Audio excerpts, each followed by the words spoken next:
saudara bahwa hidup ini tergantung dari setiap keputusan yang kita ambil. Ya. Pada pagi hari ini saya akan membawakan satu tema, yaitu terobos kesulitan hidupmu. Karena kalau tidak diterobos, saudara, kita akan tidak mengalami apa-apa. Jadi terobos kesulitan hidupmu. Saudara, kadangkala di waktu kita mengalami masa-masa sukar, kita ini menjadi lemah dan kendor. Contohnya pada waktu usia Abraham sudah tua dan Sarah sudah mati hari, dia datang pada Tuhan dan dia dengan keadaan yang agak lemah, ya, dia bicara sama Tuhan, Tuhan, mana anak yang kau sediakan padaku? Nanti yang akan kuwariskan ini tentu kepada budakku Eliezer. Tapi Tuhan bilang, tidak. Yang menjadi pewaris itu anakmu. Abraham pada saat itu dia sudah mulai kendor. Dia tanya sama Tuhan, mana Tuhan anakmu? Tapi Tuhan berkata bahwa kalau Tuhan sudah berjanji, Tuhan itu akan menggenapi.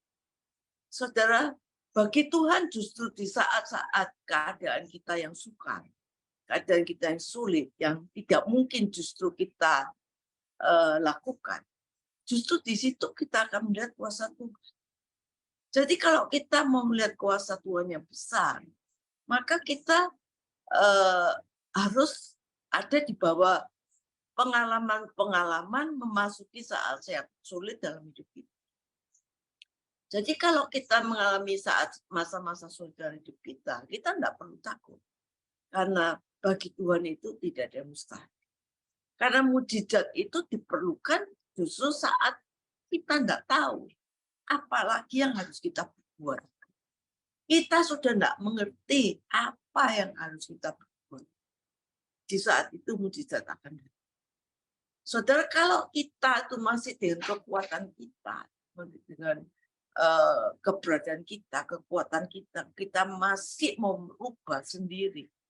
Saudara, itu tidak akan terjadi apa-apa dalam kehidupan kita. Ingat bahwa Tuhan itu memberi pencobaan tidak akan melebihi kekuatan kita. Jadi lebih baik kita berserah pada Tuhan. Ya. Banyak orang saat mengalami masa-masa sulit, justru mereka meninggalkan Tuhan. Terus gak Tuhan-Tuhanan, ikut Tuhan kok ya seperti ini. Ya. Dan mengambil semua keputusan-keputusan dalam hidupnya, akhirnya bertentangan dengan firman Tuhan. Mereka menjadi lemah, menjadi kendor. Ada yang putus asa, ada yang bunuh diri. Ya. Saudara, justru waktu kita tidak tahu apa yang harus kita lakukan, maka kita harus banyak berdoa, minta Tuhan ikut campur dalam kehidupan kita yang sulit ini. Waktu kita banyak masalah, mestinya kita harusnya semakin banyak berdoa, semakin kita mencari Tuhan, semakin kita melekat dengan Tuhan. Seperti Mazmur 91 mengatakan, kalau kita melekat pada Tuhan, kuncinya Mazmur 91, yaitu melekat pada Tuhan. Kalau kita melekat pada Tuhan, maka janji semua Mazmur 91 akan digenapi dalam kehidupan kita. Hanya Tuhan yang sanggup melakukan hal-hal yang sulit, bahkan yang impossible. Kalau kita pelajari, kita ambil contoh peristiwa yang tertulis dalam 1 Yohanes 5 ayat 1-9. Kisah mengenai seorang lumpuh di kolam Bethesda 38 tahun. Di situ dikatakan ada 5 serambi, ya, berbaring sejumlah besar orang sakit, orang buta, orang timpang, orang lumpuh yang menantikan kegoncangan air. Saudara, dikatakan yang menantikan kegoncangan air ini bukan orang-orang yang sakitnya biasa, bukan yang cuma sakit flu, diare, ya, pusing, enggak. Sakitnya ini kelas berat. Saudara. Semua yang ada di situ tuh sakitnya kelas berat. Saudara, enggak ada yang kelas ringan, yang kelas berat, saudara. yaitu buta, timpang, lumpuh, stroke, ya, yang susah diobati. Ini semua jenis penyakit kelas berat semua. Tapi sewaktu-waktu turun malaikat Tuhan dan menggoncangkan air itu, orang yang masuk ke dalam goncangan air itu, apapun penyakitnya sembuh. Apapun penyakitnya sembuh. Itu sebenarnya kolam itu kolam biasa yang tidak ada apa-apanya. Tapi orang sampai antri di situ menunggu apa? Hadirat Tuhan. Malaikat Tuhan yang hadir di situ dan menggoncangkan kolam itu menjadi luar biasa. Saudara, kita ini semua orang biasa. Tetapi Holy Spirit, Roh Kudus yang ada bersama kita, itu menjadikan kita menjadi orang-orang yang luar biasa. Oleh karena itu jaga hidup kita, ya, untuk senantiasa Roh Kudus itu memimpin hidup kita. Sehingga kalau Roh Kudus memimpin hidup kita, bersama dengan kita, hadir Allah bersama kita, sakit apapun dikatakan, persoalan sulit apapun, kita terobos dalam kehidupan kita. Dikatakan orang yang sakit lumpuh itu 30 tahun lamanya. 30 tahun lamanya itu bukan waktu yang sebentar. 38 tahun ini waktu yang sangat panjang. Saudara, kita mengalami pandemi ya, 2,5 tahun. Kalau kita belajar dari pandemi, 2,5 tahun aja itu sudah susahnya luar biasa. Kita nggak boleh kemana-mana, ya, nggak bisa ke gereja, kita gereja online, dan lama-lama akhirnya kita menjadi terbiasa online, sehingga kita sudah keenaan dan online, sehingga orang jadi malas onsite. Saudara, ini 38 tahun. Ketika Yesus melihat orang itu, firman Tuhan tertulis, ketika Yesus melihat orang itu, sudah 30 tahun, ya nggak mungkin ya ini orang ini bisa normal hidupnya. Dan Yesus tidak cuma melihat, tapi dikatakan dan Yesus tahu keadaan orang. Saudara, sampai saat ini Tuhan itu juga lihat keadaan kita dan tahu setiap keadaan. Bukan cuma lihat, tapi tahu keadaan kita. Dan Yesus berkata, maukah engkau sembuh? Jadi ada 3 hal dalam peristiwa ini. Yesus melihat keadaan orang ini, Yesus tahu keadaan orang ini, dan Yesus mau menolong. Begitu juga dengan keadaan kita. Yesus tahu melihat keadaan kita, Yesus tahu keadaan kita, dan Yesus mau menolong saudara dan saya. Saudara, dia tidak cuma melihat keadaanmu, ya, dia juga bukan cuma tahu situasimu, tapi dia juga mau menolong, membuat dan menyelesaikan keadaan dan persoalan kita masing-masing. Tuhan nanya sederhana, maukah engkau sembuh? Tapi jawab orang ini berkata, Tuhan, tidak ada orang yang menyembuhkan aku. Kalau air kolam itu goncang, maka orang lain mendahului aku. Sehingga tidak punya kesempatan. Lalu kata Yesus, bangun, angkat tilammu dan berjalan. Saudara, suatu perintah yang tidak mungkin. Orang ini sudah 30 tahun berbaring, tidak bisa berjalan. Tapi perintah Yesus, angkat tilammu dan berjalan. Ya. Jadi apa yang dikatakan Yesus? Berlawanan dengan keadaan. Mana mungkin orang tidak bisa jalan suruh angkat. Kadangkala Tuhan suruh kita lakukan sesuatu yang tidak masuk di akal kita. Ya, tapi itu kalau itu kita jadikan iman, lalu bangkit dan berjalan. Banyak hal yang saya alami dalam kehidupan saya. Bahwa Tuhan menyuruh saya sesuatu yang tidak masuk akal. Sama sekali tidak masuk akal. Tapi waktu saya lakukan, ya, saya tidak mikir apa-apa lagi karena Tuhan suruh, saya tidak tahu apa yang terjadi, saya lakukan. Tapi apa yang terjadi? Mujizat terjadi. Saudara, jangan kita punya pikiran untuk mengotakkan Tuhan ya, dengan pikiran kita. Tuhan itu tidak terbatas. Setingginya langit dan bumi. Begitu pikiran Tuhan dan pikiran kita. Tuhan itu lebih besar dari pikiran. Tuhan lebih besar dari keadaan. Tuhan lebih besar dari situasimu. Karena itu bawa keadaanmu, bawa situasimu kepada Tuhan. Dia sanggup menolong. Walaupun itu mustahil bagi orang percaya. Saudara, orang kadang-kadang kalau jalan pakai tongkat, kita anggap, oh dia itu lumpuh ya pakai tongkat. Tapi sering kita ini yang enggak pakai tongkat, tetapi sebenarnya kita ini lumpuh. Lumpuh apa? Lumpuh rohaninya. Secara fisik kita oke, tetapi di dalamnya kita lumpuh. Lumpuhnya bagaimana? Kita merasa nggak bisa apa, nggak bisa Tuhan, nggak bisa, sudah nggak bisa. Saya memang nggak bisa melakukan ini, nggak bisa. Kita merasa sudah lumpuh. Padahal kita kalau fisik oke, tapi batin kita, roh kita ini lumpuh. Kita bilang nggak bisa rumah tuh tanggaku nggak bisa diperbaiki, ekonomiku nggak bisa diperbaiki. Kerjaanku nggak bisa, semua nggak bisa, sakitku nggak bisa disembuhkan. Itu yang sering kita ucap.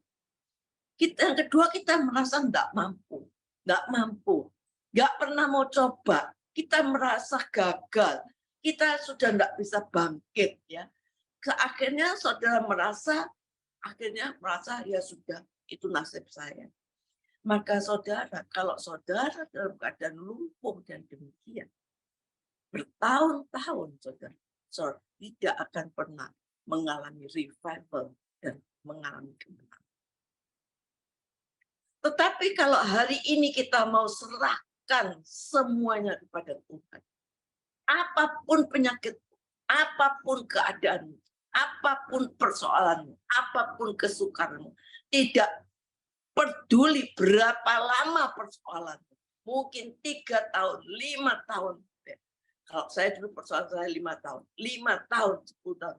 Tapi kalau kita serahkan pada Tuhan, Tuhan sanggup membangkitkan, memulihkan keadaanmu lebih daripada pemenang. Revival akan terjadi. Saudara, jangan sampai kita tuh punya kelumpuhan di dalam rohani kita. Kita mengatakan nggak bisa. Sudah nggak bisa, nggak mampu, nggak bisa. Saudara, kalau itu yang saudara alami, saudara nggak akan pernah mengalami kemenangan. Percaya, nggak akan pernah mengalami kemenangan. Saudara, bagaimana kita bisa menerobos masa-masa yang sulit, masa-masa yang sukar? Bagaimana kita bisa dipulihkan sehingga kita bisa diberkati? Yang pertama, jangan pernah putus asa dan menyerah. Jangan pernah putus asa dan menyerah. Orang ini yang sudah 30 tahun, 8 tahun, sudah putus asa dan menyerah. Kita harus punya semangat juang, saudara. Kita harus punya semangat juang, punya satu dobrakan dalam hati kita bahwa aku harus menang karena aku bersama Tuhan. Daud waktu mengalami masalah yang berat, yang tidak pernah menyerah. Waktu musuh menjarah habis kota Siklag dan istri anak semua habis ditawan, artinya bangkrut total. Daud sampai nggak bisa nangis lagi karena beratnya persoalan. Tapi Daud tidak putus asa. Dia tidak menyerah. Dia malah menguatkan iman percayanya pada Tuhan. Dia tetap kuat.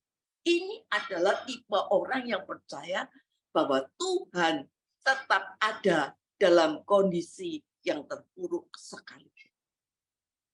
Kalau kita tahu bahwa Tuhan tetap ada di dalam kondisi kita sepuruk apapun sekalipun, percayalah Tuhan akan ikut campur dalam hidup dan dia sanggup mengubah yang tidak mungkin menjadi mungkin. Saudara, kadang-kadang setan itu membuat kita saudara menyerah. Keadaan sering membuat kita menyerah. Situasi sering membuat kita menyerah. Berita-berita negatif sering membuat kita menyerah dan putus asa. Rumah tangga kita kacau, berantakan, sering membuat kita putus asa, menyerah. Karena apa? Kita tidak tahu apa yang harus kita lakukan. Tapi hari ini firman Tuhan mengatakan, jangan menyerah, jangan putus asa. Kondisi sudah 30 tahun, 8 tahun pun tetap Tuhan sanggup lakukan mujizat. Amin, saudara. 30 tahun tidak ada jalan keluar, tapi bagi Yesus selalu ada jalan keluar. Saudara, kesulitan dan jalan keluar itu adalah satu paket. Saudara tidak akan pernah mengalami kemenangan jalan keluar kalau saudara tidak mengalami kesulitan. Jadi jangan takut kesulitan, karena kesulitan dan jalan keluar di dalam Yesus itu satu paket. Bartimeus, saudara, yang buta, tidak mudah hidup sebagai pengemis dan buta. Hidupnya tergantung dari minta tolong, dari belas kasihan orang. Nggak ada pekerjaan, tidak ada kehidupan masa depan. Tetapi kita lihat Bartimeus yang buta, dia tetap punya telinga. Dia dengar ketika orang lewat bicara tentang Yesus. Sehingga akhirnya waktu Yesus lewat, dia tidak membuang kesempatan. Dia berteriak, Yesus anak Daud, kasihanilah. Dari mana dia mengerti? Dari telinga.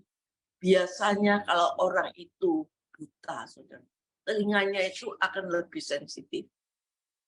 Saudara, dan ketika dia dengar, dia punya semangat, dia timbul pengharapan, dia berseru memanggil nama Yesus. Saudara, mungkin saat ini saudara dalam keadaan sulit. Saudara dengar firman Tuhan, situasimu itu belum berakhir. Ada hari esok yang lebih baik yang Tuhan sediakan bagi kita, yaitu masa depanmu yang penuh pengharapan. Saudara, pilihan ada di tangan kita, saudara. Saudara mau putus asa atau menyerah? Saudara, kita lihat Nick, orang yang tidak punya tangan dan kaki, sering menguatkan banyak orang. Kenapa? Karena di dalam hidupnya tidak pernah ada rasa putus asa dan menyerah. Tapi kita yang badannya lengkap, sering kita putus asa dan menyerah.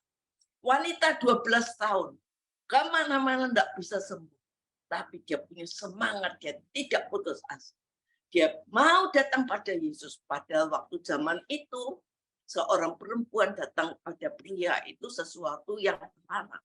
Tapi dia berani menerobos dan dia bilang, asal ku pegang jubahnya, aku sembuh. Dokter sudah putus asa, tetapi bagi dia tidak ada kata putus asa dan menyerah. Dan akhirnya, waktu dia pegang jubahnya, perempuan ini sembuh. Saudara, ada jalan keluarnya. Hari ini saya kasih tahu, seandainya saudara tidak ada harapan hari ini, lihat Tuhan, cari Tuhan, kejar Tuhan, percaya saudara akan menemukan jalan keluarnya. Sering kita mau selesaikan segala sesuatu dan kekuatan kita sendiri. Saudara, uang kita, masalah saudara nggak pernah selesai kecuali saudara datang pada sumbernya, yaitu Tuhan Yesus. Jangan menyerah. Saudara, firman Tuhan mengatakan, jangan takut gagal. 7 kali orang benar jatuh, Tuhan sanggup mengangkat saudara. Yang kedua, kita harus belajar dengan iman, mengandalkan Tuhan dan berharap kepada Tuhan, tidak pada orang. Orang 38 tahun lumpuh ini berharap kepada manusia. Saudara, kita tidak bisa berharap pada siapa-siapa. Firman Tuhan berkata bahwa pertolongan datangnya hanya dari Tuhan yang menciptakan langit dan bumi. Masa pandemi COVID 2,5 tahun lamanya itu memberi pelajaran buat kita bahwa apa yang kita punya, duit yang kita punya, tidak bisa membuat kita berbuat apa-apa. Ribuan orang mati dalam satu hari.